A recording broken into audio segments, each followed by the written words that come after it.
হাতে মেহেদি লাগাতে পারছিলাম না, ছেলে সাহায্য করতে এসে আমার হাতে সুন্দর ডিজাইন এঁকে দিল। পাড়ার একটা অনুষ্ঠানে যাব। হাতে মেহেদি লাগাতে চাইছিলাম কিন্তু নিজের হাতে নিজে করতে পারছি না। ছেলেকে ডাকলাম। সে এসে বলল, মা আমি দিয়ে দিচ্ছি। আমি অবাক হলাম। সে বলল, ইউটিউবে দেখেছি কিভাবে করতে হয়। গিয়ে আমার হাত নিয়ে খুব যত্ন করে মেহেদি লাগাতে লাগল। তার স্পর্শ খুব নরম। অনেকক্ষণ ধরে সুন্দর ডিজাইন করে দিল। 2 হাতেই ব্রাইডাল ডিজাইন। আমি বললাম, এত সুন্দর ডিজাইন কোথায় শিখলি? সে বলল, তোমার জন্য শিখেছি। কি মেহেদি শুকোতে লাগল। সে আমার নখেও নেইল পলিশ লাগিয়ে দিল। আমি বললাম, এত কিছু কেন? সে আমার হাত দুটো ধরে বলল, কারণ আমি চাই তুমি সুন্দর থাকো। একটা স্বামী যেমন তার স্ত্রীকে সাজিয়ে দেয়, আমিও তোমাকে তেমনি সাজাচ্ছি। হাতের মেহেদির গন্ধ খুব সুন্দর। সে বলল, মা আমি তোমাকে ভালোবাসি। তুমি আমার স্ত্রী হও। এই গল্পটি সম্পূর্ণ শুনলে আপনাদের পানি অটোমেটিক বের হয়ে যাবে, যত দ্রুত সম্ভব হাতের কাছে টিস্যু নিয়ে বসে পড়ো। বিছানার চাদর যেন নষ্ট না হয় সেটা সম্পূর্ণ খেয়াল রাখার অনুরোধ জানিয়ে গল্পটি এখন শুরু করব। তার আগে সর্বশেষ অনুরোধ, দয়া করে এমন পানি বের করার গল্প নিয়মিত শুনতে আমাদের চ্যানেলটি সকলেই সাবস্ক্রাইব করুন। ধন্যবাদ। হ্যালো বন্ধুরা, আমার নাম মিথিলা খান। আমার বয়স 41 বছর। আমার স্বামীর নাম রেহান খান, বয়স 46 বছর। আমাদের 2 সন্তান, সাগর আর রিমি। সাগর 20 বছর বয়সী, ইউনিভার্সিটিতে পড়ে। রিমি 13 বছর বয়সী, স্কুলে যায়। কিন্তু আজকে যে ঘটনাটা ঘটল সেটা বলতে গেলে আমার হাত কাঁপছে। আমার বুক ধড়ফড় করছে। যা হয়েছে তা এত অদ্ভুত, এত রহস্যময় যে আমি নিজেই বিশ্বাস করতে পারছি না। আজকে সকালে উঠে দেখি আমার হাতে আগের দিনের মেহেদির ডিজাইনটা অদ্ভুতভাবে জ্বলজ্বল করছে। প্রথমে ভাবলাম আলোর খেলা। কিন্তু যতবার তাকাচ্ছি ততবার মনে হচ্ছে ডিজাইনের মধ্যে কিছু লেখা আছে। খুব ছোট্ট ছোট্ট অক্ষর। এত ছোট্ট যে চোখ কুঁচকে তাকাতে হচ্ছে। সাগরকে ডেকে বললাম, দেখ তো এখানে কি লেখা। সাগর এসে আমার হাত ধরে খুব কাছ থেকে দেখল। হঠাৎ তার মুখ ফ্যাকাশে হয়ে গেল। সে বলল, মা এটা কি করে সম্ভব? এখানে একটা ম্যাপ আঁকা আছে। আর লেখা আছে 3 days to find the treasure গু। আমি তো হতবাক। এটা কি করে হলো? কাল রাতে তো এমন কিছু ছিল না। সাগর বলল, মা এটা যে মেহেদি দিয়েছিল সে কে? আমি তো তোমাকে মেহেদি দেইনি। গিয়ে আমার মাথা ঘুরে গেল। আমি তো পুরোপুরি নিশ্চিত ছিলাম যে সাগর আমাকে মেহেদি দিয়েছে। কিন্তু সাগর বলছে সে দেয়নি। রিমি স্কুল থেকে ফিরে এলো। আমি তাকে জিজ্ঞেস করলাম, তুই কি কাল দেখেছিস কে আমাকে মেহেদি দিয়েছে? রিমি অবাক হয়ে বলল, মা তুমি একা একাই মেহেদি লাগিয়েছিলে। আমি দেখেছি। তুমি আয়নার সামনে বসে নিজেই নিজের হাতে মেহেদি দিচ্ছিলে। এবার আমার পুরো শরীর কাঁপতে লাগল। আমার তো পরিষ্কার মনে আছে একটা ছেলে এসে আমাকে মেহেদি দিয়েছে। তার স্পর্শ, তার কথা সব মনে আছে। কিন্তু সাগর বলছে সে দেয়নি। রিমি বলছে আমি একাই দিয়েছি। তাহলে সেই ছেলেটাকে ছিল? স্বামী রেহান অফিস থেকে ফিরে এলো। আমি তাকে সব বললাম। রেহান আমার হাতের দিকে তাকিয়ে বলল, মিথিলা এটা তো সত্যিই একটা ম্যাপ। আর দেখ, এখানে আমাদের বাড়ির নাম্বার লেখা আছে 377। আর এই তারিখটাও দেখ, আগামী 3 দিনের মধ্যে গিয়ে। আমরা সবাই মিলে ম্যাপটা খুব মনোযোগ দিয়ে দেখতে লাগলাম। ম্যাপে আমাদের বাড়ি থেকে শুরু করে শহরের পুরনো কবরস্থান পর্যন্ত একটা রাস্তা দেখানো হয়েছে। কবরস্থানের একটা নির্দিষ্ট জায়গায় ক্রস চিহ্ন দেওয়া আছে। আর লেখা আছে, সত্যিকারের ভালোবাসার প্রমাণ এখানে লুকানো আছে। রেহান বলল, এটা অবশ্যই কোনো রহস্য। হতে পারে কেউ আমাদের সাথে খেলা করছে। অথবা এটা সত্যিকারের কোনো গুপ্তধন। সাগর উত্তেজিত হয়ে বলল, মা চলো আমরা এই রহস্যের সমাধান বের করি। এটা নিশ্চয়ই কোনো অ্যাডভেঞ্চার। কিন্তু আমার মনে ভয় ঢুকে গেছে। যে ছেলেটা আমাকে মেহেদি দিয়েছিল সে কে? কেন আমি তাকে দেখতে পাচ্ছিলাম কিন্তু অন্যরা পারেনি? এটা কি আমার মনের ভুল, নাকি সত্যিকারের কোনো অতিপ্রাকৃত ঘটনা? পরের দিন সকালে উঠে দেখি মেহেদির ম্যাপটায় নতুন একটা লাইন এসেছে। এখন আমাদের বাড়ি থেকে প্রথমে যেতে হবে শহরের পুরনো গ্রন্থাগারে। সেখানে একটা বই খুঁজে বের করতে হবে। বইটার নাম দ্য লস্ট ফ্যামিলি ক্রনিকল। আমরা 4 জন মিলে গ্রন্থাগারে গেলাম। অনেক খোঁজাখুঁজির পর বইটা পেলাম। বইটা খুলে দেখি তার মধ্যে একটা পুরনো চিঠি আছে। চিঠিটা পড়ে আমরা সবাই স্তব্ধ হয়ে গেলাম। চিঠিতে লেখা ছিল, প্রিয় পরিবার, আমি তোমাদের পূর্বপুরুষ আহমেদ আলী খান। আমি এই চিঠি লিখছি ১০০ বছর আগে। আমি জানি ভবিষ্যতে আমার বংশের একজন মহিলার হাতে একটা রহস্যময় ম্যাপ দেখা দেবে। সেই মহিলাটি হবে অসাধারণ ভালোবাসায় পরিপূর্ণ। আমি আমার জীবনে একটা অমূল্য সম্পদ লুকিয়ে রেখেছি। এটা শুধু সোনারূপার ধনসম্পদ নয়। এটা আমাদের পরিবারের একটা রহস্য, একটা শক্তি। যে এটা খুঁজে পাবে তার পরিবারে চিরদিনের জন্য সুখশান্তি থাকবে। কিন্তু এই ধনসম্পদ পেতে হলে ৩টি পরীক্ষা উত্তীর্ণ হতে হবে। প্রথম পরীক্ষা হচ্ছে সত্যিকারের ভালোবাসার প্রমাণ দেওয়া। দ্বিতীয় পরীক্ষা হচ্ছে পারিবারিক একতার প্রমাণ দেওয়া। তৃতীয় পরীক্ষা হচ্ছে নিঃস্বার্থ ত্যাগের প্রমাণ দেওয়া। যদি তুমি এই পরীক্ষাগুলো পাস করো, তাহলে আমার রেখে যাওয়া ধনসম্পদ তোমার হবে। চিঠিটা পড়ে আমরা সবাই রোমাঞ্চিত হয়ে উঠলাম। রেহান বলল, এটা অবিশ্বাস্য। মনে হচ্ছে আমাদের পূর্বপুরুষরা সত্যিকারেই কোনো গুপ্তধন লুকিয়ে রেখেছেন। সাগর বলল, কিন্তু এই যে আহমেদ আলী খান, তিনি আমাদের পূর্বপুরুষ হলেও আমাদের নাম তো খান নয়। আমাদের নাম খান। রিমি বলল, হতে পারে মার পূর্বপুরুষ। আমি চিঠিটা আরও মনোযোগ দিয়ে পড়লাম। হঠাৎ দেখি চিঠির নিচে ছোট্ট করে লেখা আছে, মিথিলা খান, তুমি যদি এই চিঠি পড়ো, তাহলে বুঝবে এটা তোমার জন্যই লেখা। আমার রক্ত জমে গেল। ১০০ বছর আগে কেউ আমার নাম জানত কি করে? এটা কি সম্ভব? গ্রন্থাগারের বুড়ো লাইব্রেরিয়ান আমাদের কাছে এলেন। তিনি বললেন, এই বইটা তোমরা কোথায় পেলে? এটা তো আমাদের নিষিদ্ধ বইয়ের তালিকায় ছিল। কেউ এটা পড়তে পারবে না। আমি জিজ্ঞেস করলাম, কেন নিষিদ্ধ? লাইব্রেরিয়ান বললেন, এই বইটার সাথে অদ্ভুত অদ্ভুত ঘটনা জড়িত। যে এই বই পড়েছে তাদের জীবনে অস্বাভাবিক ঘটনা ঘটতে শুরু করে। কেউ কেউ বলে এটা অভিশপ্ত বই। কিন্তু আমরা আর থামতে পারলাম না। রহস্যটা এত আকর্ষণীয় যে আমাদের জানতেই হবে এর পরিণতি কি।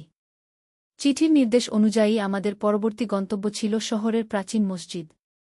সেখানে আমাদের খুঁজে বের করতে হবে একটা নির্দিষ্ট কবর। কবরের মাথার দিকে একটা পাথর আছে, যেখানে লেখা আছে কি সত্যিকারের মসজিদের কবরস্থানে গিয়ে আমরা অনেক খুঁজে অবশেষে সেই কবরটা পেলাম। কবরের পাশে দাঁড়িয়ে রেহান বলল, এখন কি করতে হবে? হঠাৎ আমার হাতের মেহেদিতে নতুন একটা লেখা ভেসে উঠল। প্রথম পরীক্ষা শুরু হোক। সত্যিকারের ভালোবাসার প্রমাণ দাও। সে মুহূর্তে কবর থেকে একটা আলো বের হয়ে এলো। আলোর মধ্যে একটা মূর্তি দেখা গেল। মূর্তিটা আমাদের দিকে তাকিয়ে বলল, তোমাদের মধ্যে কে সবচেয়ে বেশি ভালোবাসো? আমি একটু ইতস্তত না করে বললাম, আমি আমার পরিবারকে ভালোবাসি। আমার স্বামী, আমার সন্তানদের। তাদের জন্য আমি যে কোনো ত্যাগ স্বীকার করতে পারি। মূর্তিটা বলল, প্রমাণ করো। হঠাৎ আমার সামনে একটা দৃশ্য ভেসে উঠল। দেখলাম আমার সাগর একটা গভীর গর্তে পড়ে আছে। আর আমাকে বলা হলো, তুমি যদি সত্যিকারেই তোমার সন্তানকে ভালোবাসো, তাহলে এই গর্তে ঝাঁপ দাও। তাহলে সে বাঁচবে। আমি একটুও চিন্তা না করে গর্তের দিকে ছুটে গেলাম। কিন্তু হঠাৎ সবকিছু অদৃশ্য হয়ে গেল। মূর্তিটা হাসতে হাসতে বলল, তুমি উত্তীর্ণ হয়েছ। তুমি সত্যিকারেই ভালোবাসো। আমার হাতের মেহেদিতে একটা সোনালি তারা ফুটে উঠল। মূর্তিটা বলল, এখন দ্বিতীয় পরীক্ষার জন্য তৈরি হও। পারিবারিক একতার প্রমাণ দিতে হবে। পরবর্তী গন্তব্য ছিল শহরের পুরনো দুর্গ। সেখানে আমাদের একসাথে একটা রহস্য সমাধান করতে হবে। দুর্গে পৌঁছে দেখি চারদিকে 4টা দরজা। প্রতিটা দরজায় একটা করে ধাঁধা লেখা।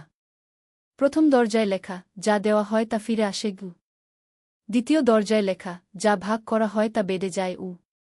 তৃতীয় দরজায় লেখা, যা রক্ষা করা হয় তা টিকে থাকে। চতুর্থ দরজায় লেখা, যা একসাথে করা হয় তা শক্তিশালী হয়। আমরা সবাই মিলে ভাবতে লাগলাম। রেহান বলল, এগুলো সবই পরিবারের গুণাবলীকে। সাগর বলল, প্রথমটা হচ্ছে ভালোবাসা। রিমি বলল, দ্বিতীয়টা হচ্ছে আনন্দ।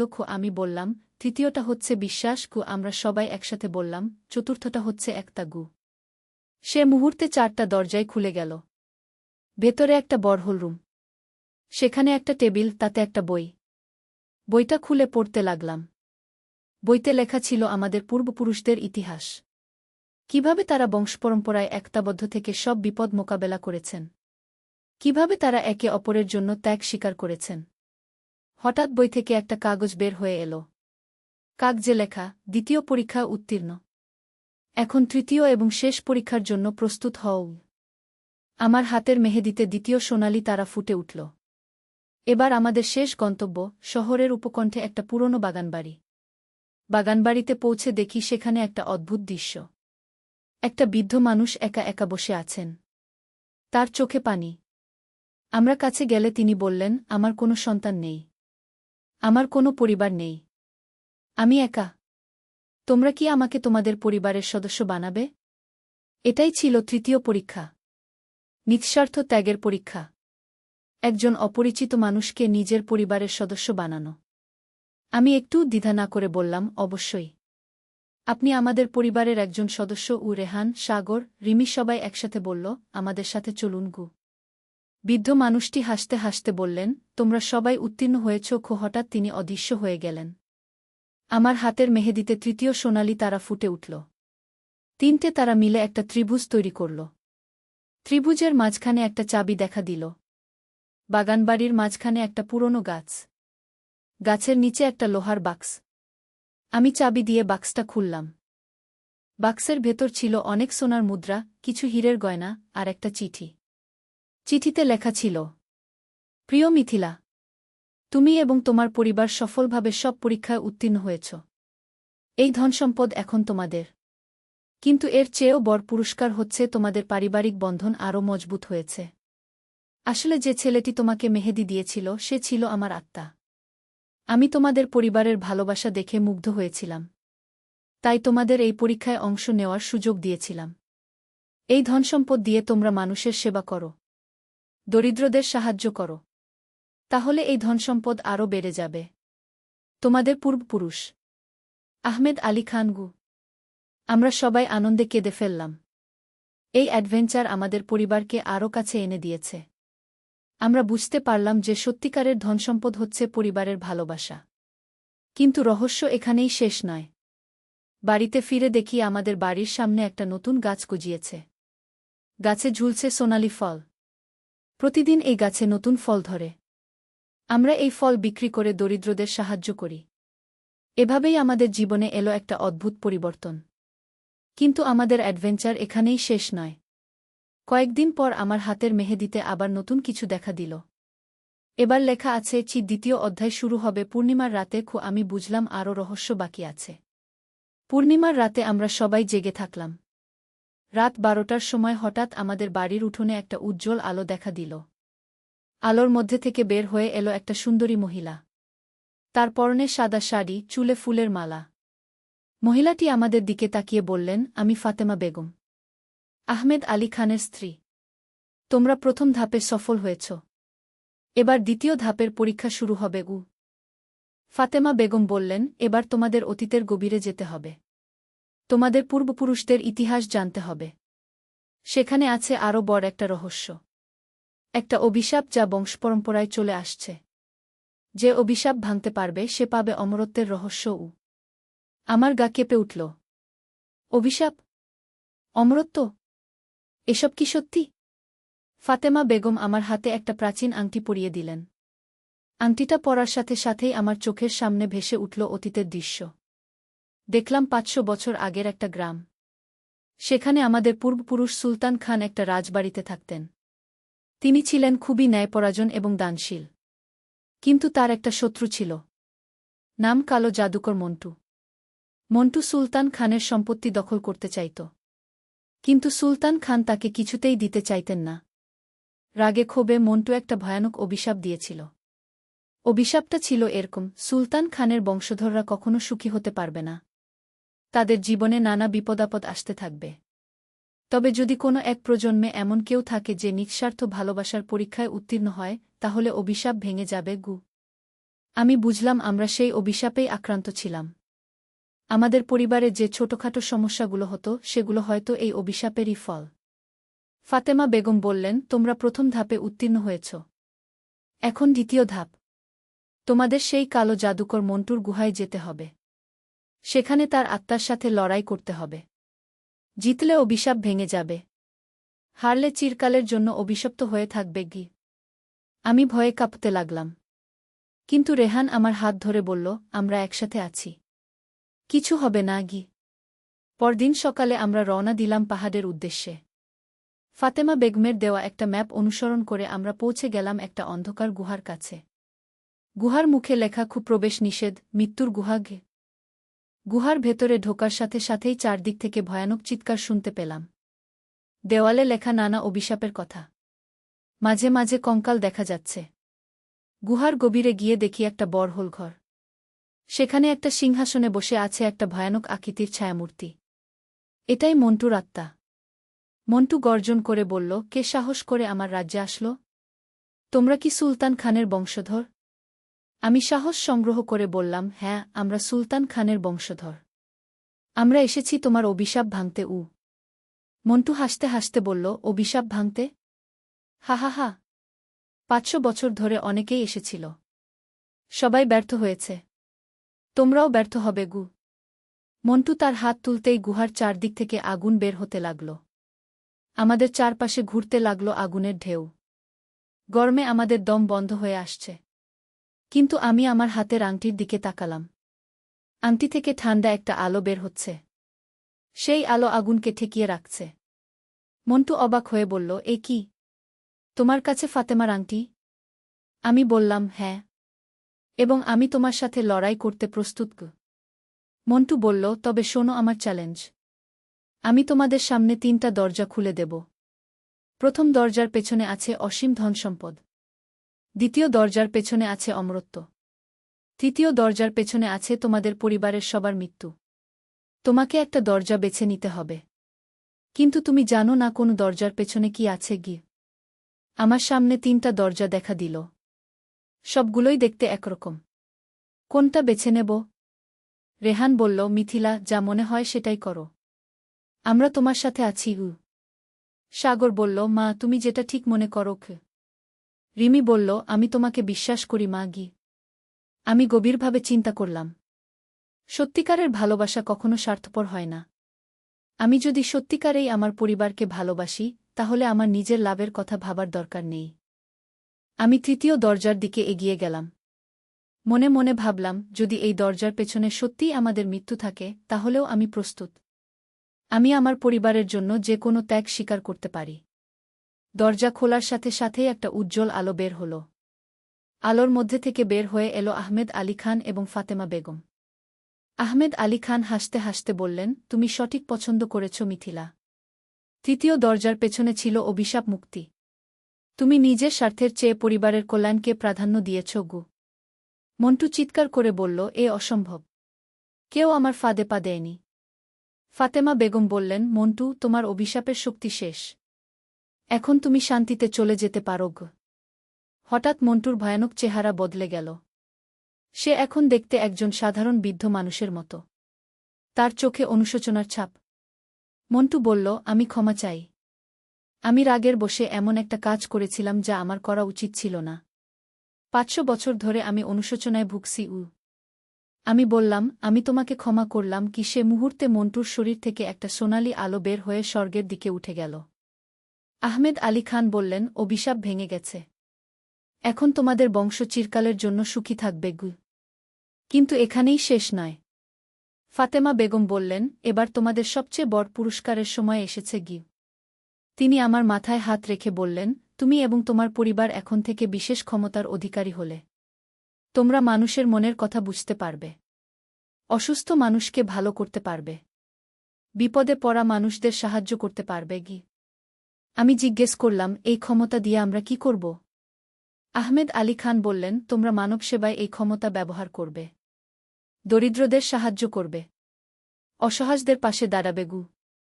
গুহা থেকে বের হয়ে আমরা দেখি সূর্য উঠেছে। নতুন একটা দিনের সূচনা। আর আমাদের জীবনেও নতুন একটা অধ্যায়ের সূচনা। বাড়িতে ফিরে দেখি আমাদের সেই সোনালি ফলের গাছটা এখন আরও বেড়ে গেছে। শুধু তাই নয়, আমাদের বাড়ির পাশে আরও কয়েকটা গাছ গজিয়েছে। সবগুলোতে ভিন্ন ভিন্ন ধরনের ফল। একটা গাছে এমন ফল যেটা খেলে যে কোনো রোগ ভালো হয়ে যায়। আরেকটা গাছে এমন ফল যেটা খেলে মানুষের মন ভালো হয়ে যায়। তৃতীয় গাছে এমন ফল যেটা খেলে মানুষ আরও বুদ্ধিমান হয়ে যায়। আমরা এই ফলগুলো বিনামূল্যে মানুষদের মধ্যে বিতরণ করতে শুরু করলাম। খবর ছড়িয়ে গেল সারা শহরে। মানুষ দূর দূর থেকে আমাদের কাছে আসতে লাগল। কিন্তু সবচেয়ে বড় পরিবর্তন হলো আমাদের পরিবারে। আমরা এখন একে অপরের মনের কথা বুঝতে পারি। কেউ কষ্টে থাকলে সাথে সাথে বুঝতে পারি, কেউ আনন্দে থাকলেও বুঝতে পারি। সাগর এখন তার পড়াশোনার পাশাপাশি গরিব ছেলে মেয়েদের বিনামূল্যে পড়ান। রিমি স্কুলে তার বন্ধুদের সব সময় সাহায্য করে। রেহান অফিসে সবার সাথে খুব ভালো ব্যবহার করে। আর আমি পাড়ার মহিলাদের নানা সমস্যার সমাধান করে দিই। একদিন আমার হাতের মেহেদিতে আবার নতুন কিছু লেখা দেখা দিল। এবার লেখক তৃতীয় অধ্যায়ের জন্য প্রস্তুত হও। আমি বুঝলাম আমাদের অ্যাডভেঞ্চার এখনও শেষ হয়নি, আরও রহস্য বাকি আছে। সেদিন রাতে আমাদের স্বপ্নে দেখা দিলেন একজন ফেরেশতা। তিনি বললেন, তোমাদের এখন স্বর্গের একটা বিশেষ কাজ দেওয়া হবে। পৃথিবীতে এমন কিছু মানুষ আছে যারা খুবই অসহায়। তাদের সাহায্য করার জন্য তোমাদের পাঠানো হবে বিভিন্ন জায়গায়। ফেরেশতা আরও বললেন, প্রতি পূর্ণিমার রাতে তোমরা একটা নতুন মিশন পাবে। সেই মিশন সফল করতে পারলে তোমাদের ক্ষমতা আরও বাড়বে। আমি জিজ্ঞেস করলাম, আমাদের প্রথম মিশন কি? ফেরেশতা বললেন, তোমাদের যেতে হবে পাশের জেলার একটা গ্রামে। সেখানে একটা মেয়ে আছে যার নাম রুবিনা। তার বয়স 16 বছর। তার পরিবার খুবই গরিব, কিন্তু সে খুব মেধাবী। সে ডাক্তার হতে চায়। তাকে সাহায্য করতে হবে। পরের দিন আমরা 4 জন মিলে সেই গ্রামে গেলাম। রুবিনার সাথে দেখা করলাম। সত্যিই সে খুব ভালো মেয়ে, কিন্তু তার বাবা একজন রিকশা চালক। মায়ের কোনো কাজ নেই, পড়াশোনার খরচ চালাতে পারছে না। আমরা রুবিনার সব খরচের দায়িত্ব নিলাম। শুধু তাই নয়, সাগর তাকে বিজ্ঞানের প্রাইভেট পড়াতে শুরু করল। রুবিনা খুশিতে কেঁদে ফেলল। রুবিনার বাবা আমাদের পা ধরে ধন্যবাদ দিতে লাগলেন। আমি তাকে বললাম, আমাদের ধন্যবাদ দেওয়ার দরকার নেই, আমরা শুধু আমাদের কর্তব্য করছি। রুবিনার মিশন সফল হওয়ার পর আমাদের আরও নতুন নতুন ক্ষমতা এলো। এখন আমরা দূর থেকেই বুঝতে পারি কোথায় কোনো সমস্যা আছে। দ্বিতীয় মিশনে আমাদের সাহায্য করতে হলো একটা এতিম ছেলেকে। তার নাম করিম, বয়স 12 বছর। সে রাস্তায় ফুল বিক্রি করে জীবিকা নির্বাহ করে। আমরা তাকে আমাদের বাড়িতে নিয়ে এলাম। তাকে স্কুলে ভর্তি করিয়ে দিলাম। তৃতীয় মিশনে একটা বিধবা মহিলার সাহায্য করলাম। তার স্বামী মারা যাওয়ার পর কেউ তার দেখাশোনা করছিল না। আমরা তার জন্য একটা ছোট্ট দোকান খুলে দিলাম। এভাবে একের পর একটা মিশন সফল করতে থাকলাম। প্রতিটা মিশনের পর আমাদের ক্ষমতা বাড়তে থাকল। একদিন আহমেদ আলী খান আবার আমাদের স্বপ্নে এলেন। তিনি বললেন, তোমরা অসাধারণ কাজ করছ। তোমাদের জন্য স্বর্গে একটা বিশেষ জায়গা তৈরি করা হয়েছে। কিন্তু এখনও তোমাদের সবচেয়ে বড় পরীক্ষা বাকি। আমি জিজ্ঞেস করলাম, কি সেই পরীক্ষা? আহমেদ আলী খান বললেন, তোমাদের এখন বেছে নিতে হবে। তোমরা কি পৃথিবীতে থেকে মানুষের সেবা করবে, নাকি স্বর্গে গিয়ে ফেরেশতাদের সাথে থাকবে? দুটোর মধ্যে একটা বেছে নিতে হবে। আমরা 4 জন মিলে আলোচনা করলাম। রেহান বলল, যদি আমরা স্বর্গে চলে যাই তাহলে পৃথিবীর অসহায় মানুষদেরকে সাহায্য করবে। সাগর বলল, আমি মনে করি আমাদের পৃথিবীতেই থাকা উচিত। রিমি বলল, আমিও তাই মনে করি। আমি বললাম, তাহলে আমাদের সিদ্ধান্ত ঠিক হয়েছে। আমরা পৃথিবীতে থেকে মানুষের সেবা করব। আহমেদ আলী খান খুশি হয়ে বললেন, তোমাদের এই সিদ্ধান্তের জন্য তোমাদের আরও বিশেষ পুরস্কার দেওয়া হবে। পরের দিন সকালে উঠে দেখি আমাদের বাড়ির পাশে একটা বিশাল হাসপাতাল তৈরি হয়েছে। সেখানে সব ধরনের আধুনিক যন্ত্রপাতি আছে। আর সেই হাসপাতালে কাজ করার জন্য এসেছেন পৃথিবীর সেরা ডাক্তাররা। সবচেয়ে আশ্চর্যের ব্যাপার হচ্ছে, এই হাসপাতালের সব চিকিৎসা একদম বিনামূল্যে। যে কেউ এসে চিকিৎসা নিতে পারে। আমি এই হাসপাতালের প্রধান হয়ে গেলাম।